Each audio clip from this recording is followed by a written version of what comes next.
So good evening, everybody, and I want to give a brief kind of, just because we're in this series, and it's the last part of this series, but I want to give this brief PG-13 kind of warning before we dive in.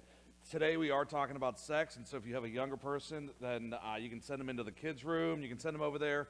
The reality is that sex is a real thing, it's in the Bible, but sometimes people, they don't want their children hearing it yet, and that's okay. The last day of this series, we've been kind of looking at this, and we've been kind of going through, and we were going to do 5 weeks, but 4 or 3 weeks is probably going to be good enough. Over the last 2 weeks, we've talked about, the first week we talked about attraction. What does it look like to have attraction, a godly attraction? What are you supposed to be looking for in other people? And then last week we talked about a godly pursuit. How are we pursuing the person that we're called to be with? What are we putting into this? Today we're talking about sex. In our world, it seems like our whole world has been sexually saturated. Everywhere you go, everything that goes on, it's like everything is just filled with sex. It doesn't matter if you go to the grocery store, you can be walking up and down the aisles and you'll get to where the magazines are and there's sex. I mean, it's just everywhere in everything that we do. I remember when I was a kid, the first time, you would never see any nakedness on regular TV. It just wouldn't happen on channels 2 or 4 or whatever you have, those ABC, Fox, CBS, all those ones, you would never ever see nakedness. That was always left for HBO, and then the squiggly line channel on the cable box that never really came in. You always had to change back and forth. And so those were the only places that you ever saw nakedness.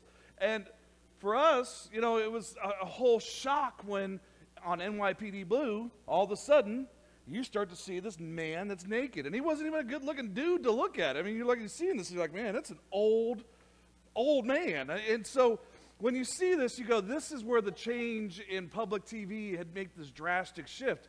It started at the 10 o'clock hour, and now it's moved to the 9 o'clock and 8 o'clock hour. And so everywhere you see on TV now, it's sex, sex, sex. Even the commercials. Everything's about, I haven't seen a Carl's Jr. commercial that's trying to sell a hamburger without some half-naked chick. I mean, that's just how it is. All of these, and this is just what our life has gotten to. This is where our world has gotten to. It's everything it revolves around this. And it's like, how do we do? What do we need to do to change this? Because this doesn't look like a godly representation of what sex is supposed to be. This looks like what man's desire is supposed to be, and not just man. Because if you look at women, it's the same thing. It just looks like we've changed this from being a godly thing and something that is special into just a tool to sell. So we're going to kind of talk a little bit about it. And what are 4 qualities of God-honoring sex? And the first one, if you're taking notes with us, the first one, God-honoring sex starts before the bedroom. And if you think about this, and you ask any woman, it always starts long, long before the bedroom. And guys, we're a little different. Guys, if you ask any guy, when is a guy ready for sex? Any place, anywhere, anytime. Doesn't matter. It could be in the back of this church. He'd be like, yeah, let's do it. Go. Let's go get in the car and let's be out of here. See you later. And that's just how it is. That's how guys are. Guys are like, boom, I'm on. The problem is that once you get a guy on, it's hard to get him off. It's like, you send him into a dark room and to go find a light switch in there. And that's just how guys are. It takes them a while to go find the switch to turn it off. And so, but that's the desire behind guys. And that's, where women believe it's the other way. It takes time. And guys have this other thing. They can take anything and turn it sexual. They can take anything and turn it sexual. It's like there's not one thing that they can go, I mean, just think about it. You tell your husband or your significant other, you go, hey, can you go stir the pot? I'll stir the pot. Yeah.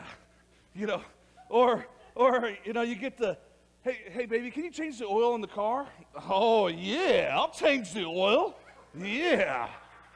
And see, it's long before the bedroom. It's just that they take all these things, and it doesn't matter what it is. They could say, can you go clean up the kids' toys? Oh, you want me to clean up them toys, huh? I mean, it's just, no matter what it is, you can take it to that level. You can get to that point, and that's just a thing that guys can do. And when you look at the Bible and you kind of look at where this is going, it's long before the bedroom is where that sexual relationship starts at. In Songs, and we're going to be in chapter 4, verses 1 and 2, and it's just between Solomon and a woman and his wife, and he comes out and he says, how beautiful you are, my darling. Oh, how beautiful. Your eyes behind your veil are doves, and your hair is like a flock of goats. And I know that you hear this and you go, what do you mean is it like a flock of goats? And it's like descending from the hills of Gilead. And so I got to tell you is that back in this time, he wasn't referring to her hair being all matted and everything and it looking nasty. He was referring to her hair. Back then, Jewish women would wear their hair up. They would wear it, and it was always up. You would never, it was just kind of, they would have a veil on, and their hair would be up. They would never be walking around with their hair down. And in this situation, her hair is down, and he likes it. He's like, that looks good. He's like, that looks good. I like your hair down. It looks great. Just let it flow down. Guys sometimes like long hair. That's just kind of the deal. And so when he looks at it, he's like, I like that. That's what I want. And that's what he's telling her. Then he goes, your teeth are like a flock of sheep just shown, coming up from the washing. Each has its twin. Not one of them is alone. And you're wondering, what does this mean? It means exactly what it says. She had all of her teeth. She had them all. And that's a big thing back then because people don't usually have all of their teeth. They even now, some people don't have all of their teeth, but back then, there was no dental floss. And so I know some of you guys don't know what dental floss is, so I'll explain it a little bit. It's the green, usually green or blue. It comes in a little container. But they really didn't have it back then. It didn't exist. It didn't exist at all back then. They didn't have toothpaste. They didn't even have soap most of the time. So, don't think that they had toothbrushes lying around anywhere. Most people didn't have all of their teeth. She had all of her teeth. And he's like, all of them have a pair. It's amazing. It was so important that they had to put it in the Bible. He goes, look, you have all of your teeth. That's great. Long before he ever made a move, he started building intimacy. He started going, this is what I like. This is what I see. I like this. I like that you have all of your teeth. I like that your hair is long. I love everything about you. When you start hearing this and you start, see, guys, we can be turned on at any moment. Well, women, it's not necessarily the way it is. Women, it's like, I was in a couples group one time and we were sitting there and they go, well, what is the sexiest thing your significant other does? And it's kind of an awkward question right in the middle of a couples group. And they come out and they go, and all the guys come out with some, I like it when she does this, and it was never really anything appropriate. But all the women come out, well, I like it when he does the dishes. What? It's just like, I like it when he gets the kids ready for bed. Like he gets them all bathed and just takes care of everything and get them ready for bed. I like it that he knows that I'm in a rush to get out of my car. He knows that I'm trying to get the kids inside, and he just goes out and he grabs all the stuff out of the car, he just brings it in. I like that he sends me a text message in the morning and just says, hey, I was thinking about you, I love you. Those are the things that make it to where you're starting to build that intimacy. A lot of times we don't understand what a meaningful conversation is.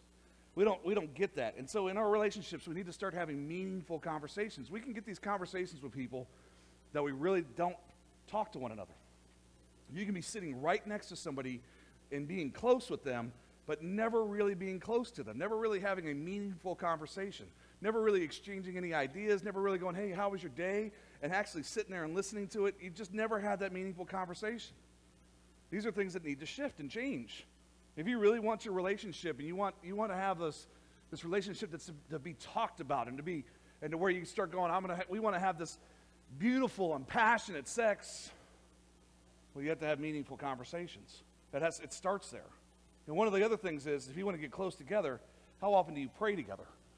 How often do you pray with your significant other? Because the closer you get spiritually, if you're really close spiritually, emotionally and physically, you will also be close. But if you're so separated, even on a godly level, how do you expect to be on this level, on an earthly level? How do you expect to be close here? You just can't. And the closer you get God on that spiritual side, the closer you start seeing what will happen with your relationship.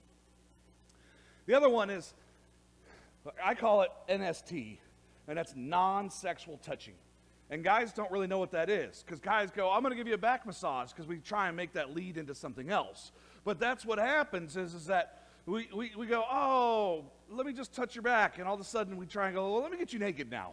And that's not really what that's not one of those non-sexual, that's not serving somebody, that's serving yourself, that's serving your own purpose.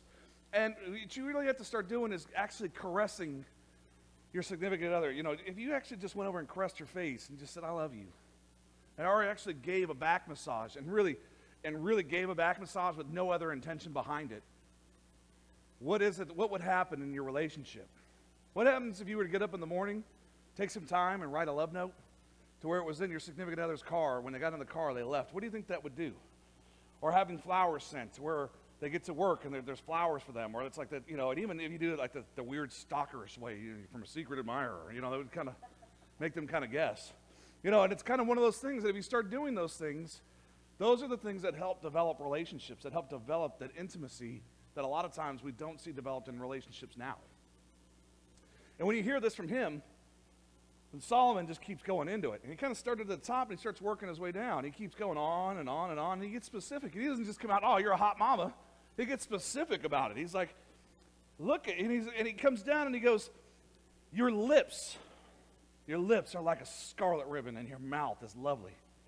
And your temples behind your veil are like the halves of a pomegranate. And your neck is like the Tower of David, built with courses of stone. Now, again, some more explanation here, because you hear this and you're going, what is this dude talking about? He just told her he's like a stone pillar.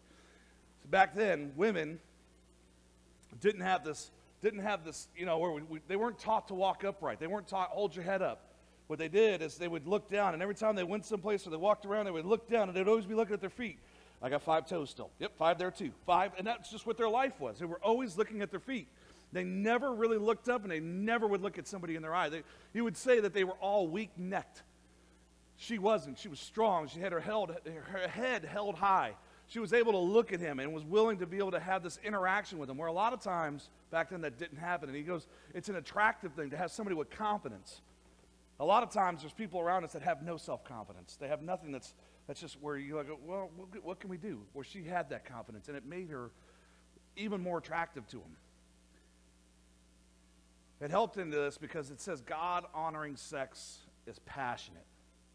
Now, when you hear this, some of you guys need to take your minds out of the gutter right away, but we're going to kind of go back there because he keeps working down. He keeps working his way down, and Solomon comes out and he goes, your breasts are like 2 fawns, like twin fawns of a gazelle that browse among the lilies. Now, here's a question for you. How do you approach two twin fawns? Do you go, they're out there, they're out in the field, and they're out there hanging out, and they're munching away on the grass, so you run out there and go, ooh, kazoogas! Is that what you do? Because what happens is they run off. They go disappear into the woods. They're gone. And so is that what we're supposed to do? No. No, you end up being a little more on the gentle side. Kind of, you come in and you're like, hey, how you doing? A little more, a little softer, this different approach. When you come running in there and you go, I got to get that. That's mine. It just doesn't work out in the long run. You end up with nothing. And they run off. And guys, you just have to work on your approach. It has to be a little more on the gentle side. And women, you need to work on your approach. Any approach, just any approach. Guys want some sort of approach. That's what they want. Anything. My wife, she's done.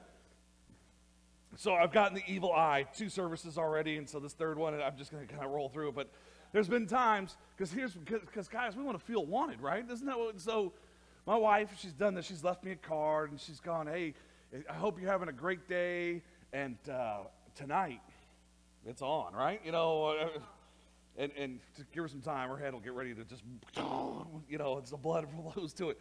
But, and so for me, I take that and I go, man, I've got a written contract. It's on. It's like, I've got one. It's all written down. It's all set to go. I'm like, man, tonight it's going to be on. It's like boom, chicka boom, and that's how it is.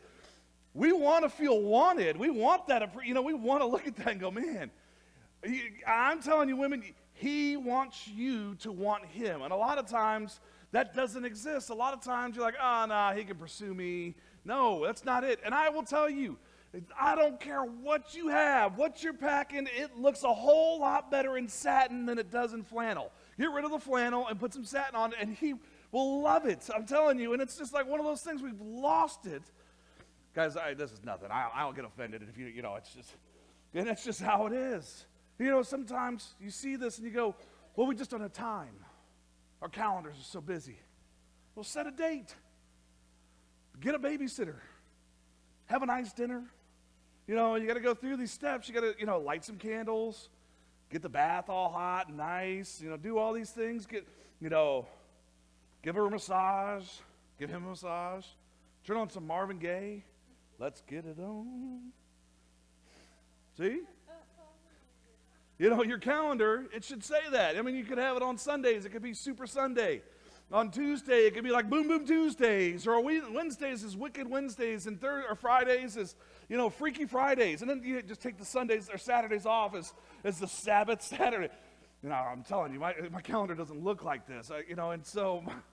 But I'm telling you is that if you want that type of relationship, what have you done to pursue that? My wife's looking at me like, why are you saying that? But you have to you have to put together a plan. We tell people all the time, if you don't have a plan, then you plan to fail. If you really want this to work out, we go, just have the kids watch an episode of Dora. Put on, Go Diego Go. Do something, but you've got to make that time for one another.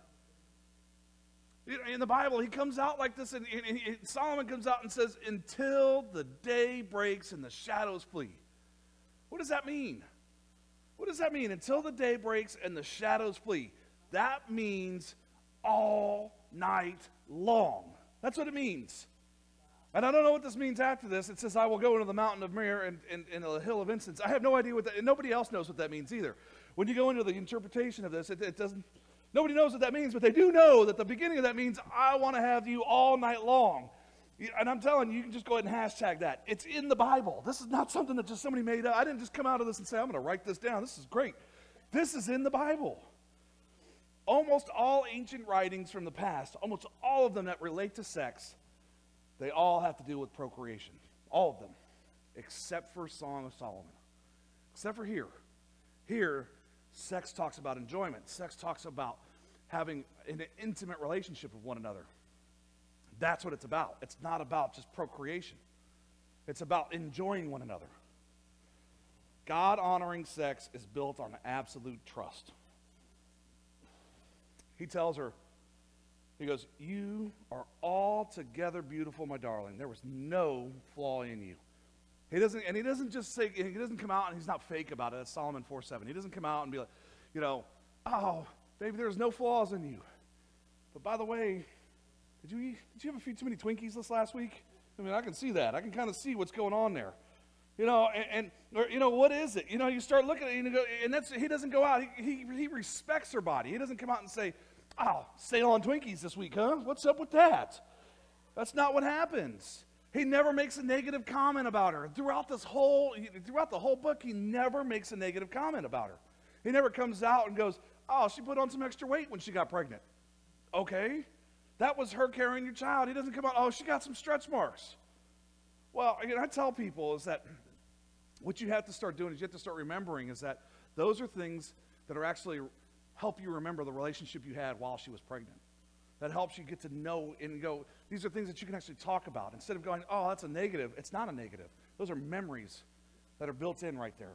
They'll never go away. Because when your children get 18 and they're waiting to escape from you, especially like when you have one that's in service now, it's going, oh my God, my dad's talking about this again. She's like waiting immediately. She's like, I want to be on the other side of the country. And so when that happens, you have to take these memories. Instead, you go, oh, the twin fawns. They become the twin falls. That's how guys get a lot of times, and that's not what it's supposed to be.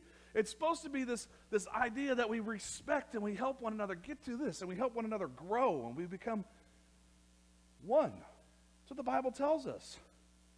Ladies may be insecure about their hair and their love handles and whether they're ever satisfied with the person they're with, but guys are the same way. Guys are afraid to look in the mirror a lot of time because we're so critical of other people, we become critical of ourselves. We look in the mirror and go, oh, man, I don't want to look. That's the reason why we'll walk out the house looking all just tore up because we're afraid of looking at ourselves in the mirror. One thing we have to remember out of all of this, that biblically, you are the only legitimate way for your spouse to find sexual fulfillment.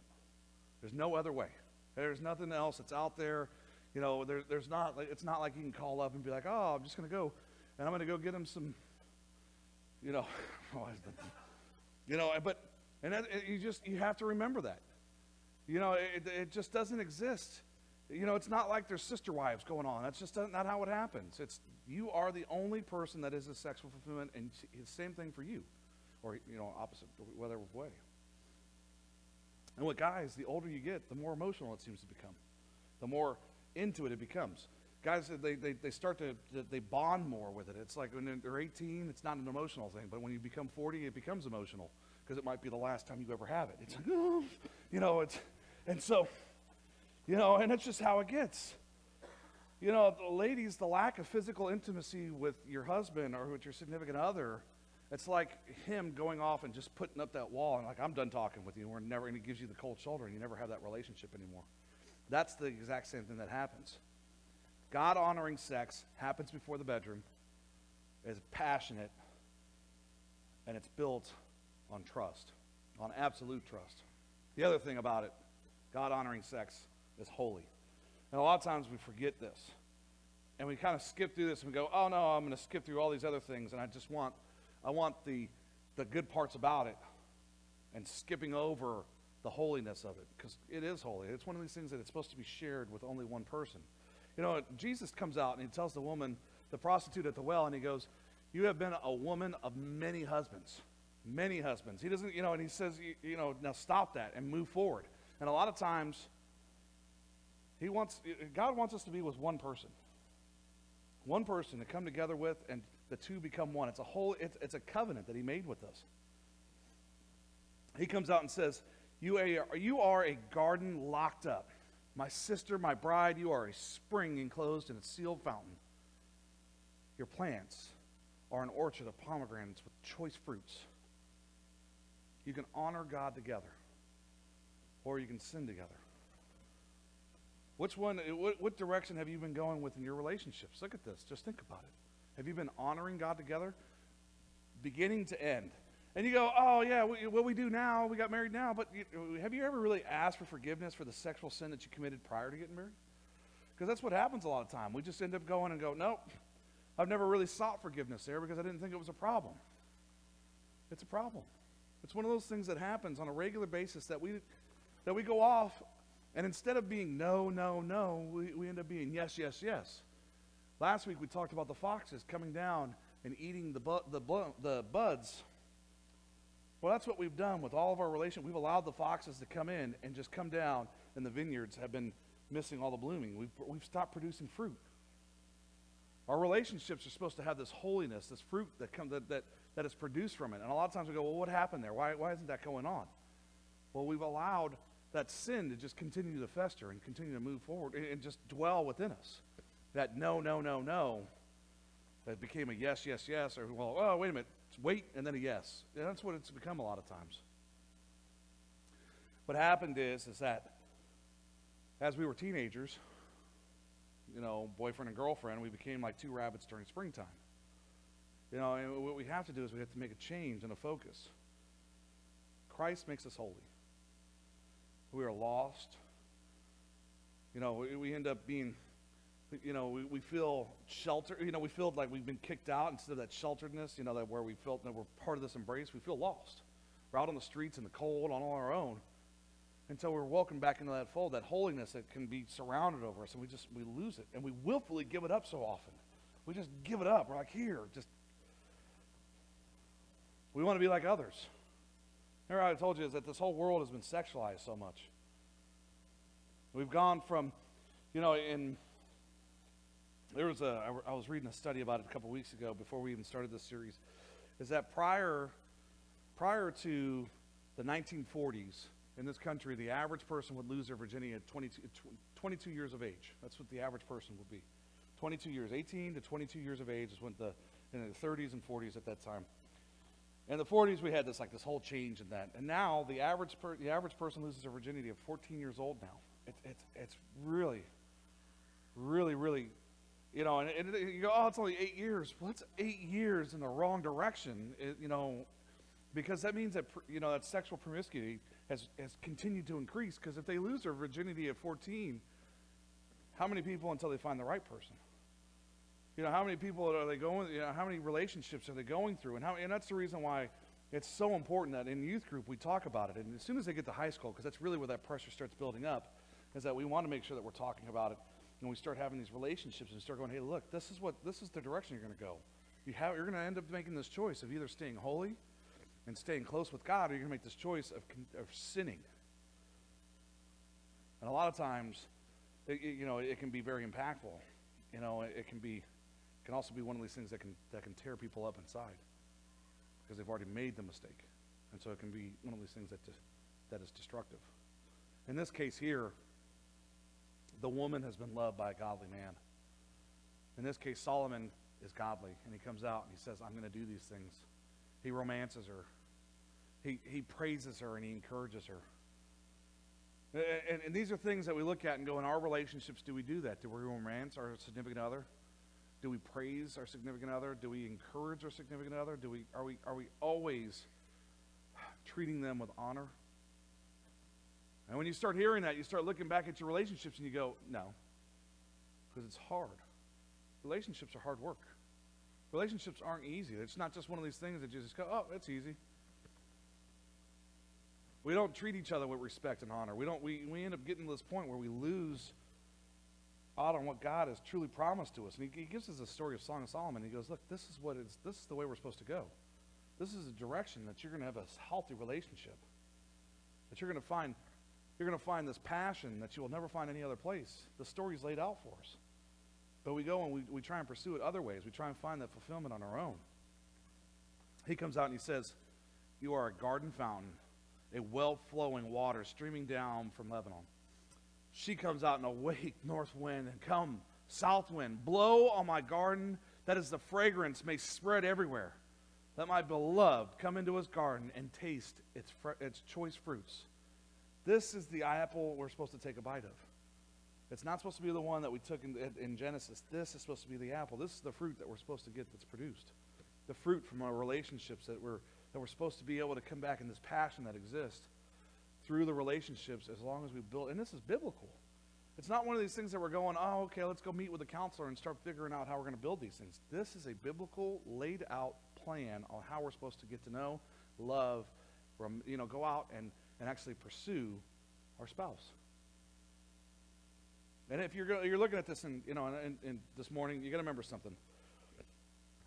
This message has to cross over a large age span, because we have people in here that are 78 years old, and we have people in here that are 16 and 15 and 14, and so this message has to encompass a huge. And they go, well, why is it? I'm 78. What do I need this for?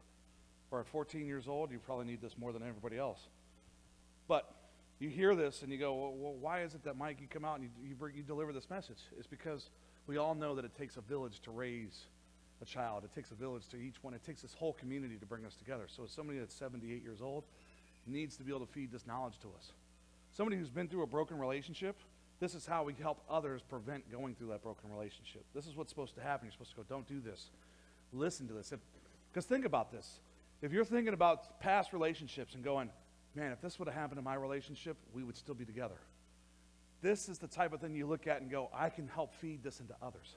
I can help other people grow because I'm listening to this and going, I know that this would work for my relationship. I know that this would make things, it would be a complete different thing. This is the reason why we have to listen to this. This is the reason why it spreads this whole age and this whole demographic, everything from top. We're talking 3 generations. And it's my job to have to write this every week and have to come together and deliver this. And so, and when people go, well, Mike, why are we doing a sex series? Because, guys, I will tell you right now, I'm tired of seeing divorce. I'm tired of it. Most of the time, relationships are broken up over a couple things. One, you've become disconnected. Relations, you don't even talk anymore. 2, you fight over money. The money thing that happens all the time. The money thing causes relationships to just fall apart. And the last one, you've just forgotten who each other were. You don't even remember the person that you started dating.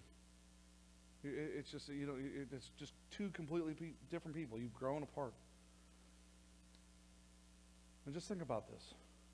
If you were to make just this change and you were to start becoming the person that you dated,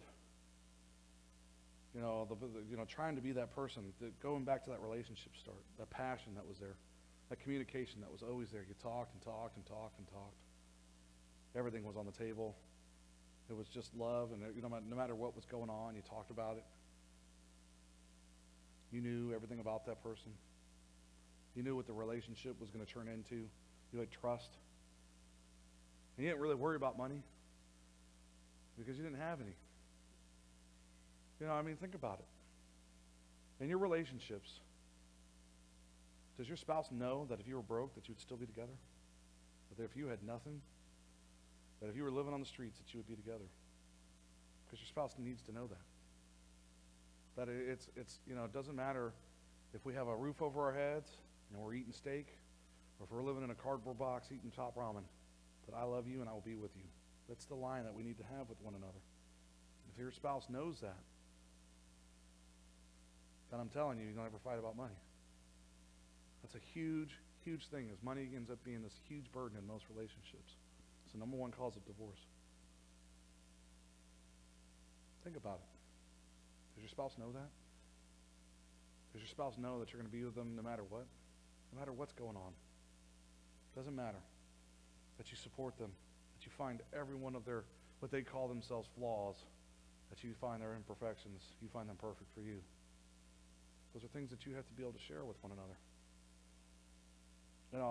My wife and I, I always say, because guys, I come up here and I beat up on myself because I want you guys to laugh at me. It's not that I actually feel that I'm a big fat dude. I know that I'm all right. I'd like to lose some weight, but I'm okay. My wife tells me all the time, "You're not fat." I go, "I'm a little heavier than what I should be." But those are the type of things she's like, "You're perfect for me, though." And that's what it's supposed to be. That's how the interactions are supposed to go back and forth. I go, "Yeah, I can smother you. I guess I am perfect, right? Just roll up on top of you and I can't breathe." And that's just how it's supposed to be. Well, do we exchange that? Do we have that? Do we have those talks where we talk back and forth? Is your relationship built on trust, on loving through imperfections, on this passion to where it's just amazing that when you're just with one another? Because a lot of times we just take advantage of it. We just take advantage of the time that we have with people. Start praying about that. Start thinking about it. Start going, could we change something? Could our relationship produce better fruit if we did these things? Makes a big difference. Let's pray. Father, thank you so much. Thank you for just this complete indication over and over again for what we are doing, what we're going through, and how our lives can be changed through you. How we can grow and how we can do life, and how our relationships should look with you leading them, with you helping us grow through them. Father, it's so often that we end up doing it our way, that we end up pursuing these wants instead of this eternal love that you promise with our relationships.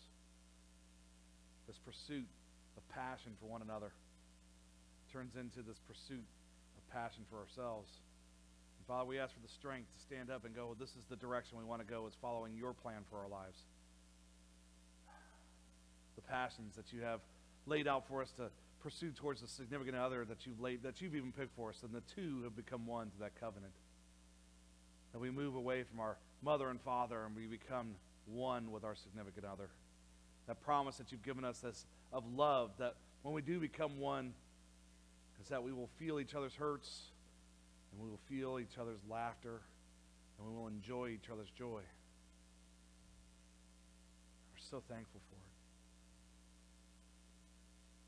God, help us continue to pursue that passion, pursue that love, and continue to give us the strength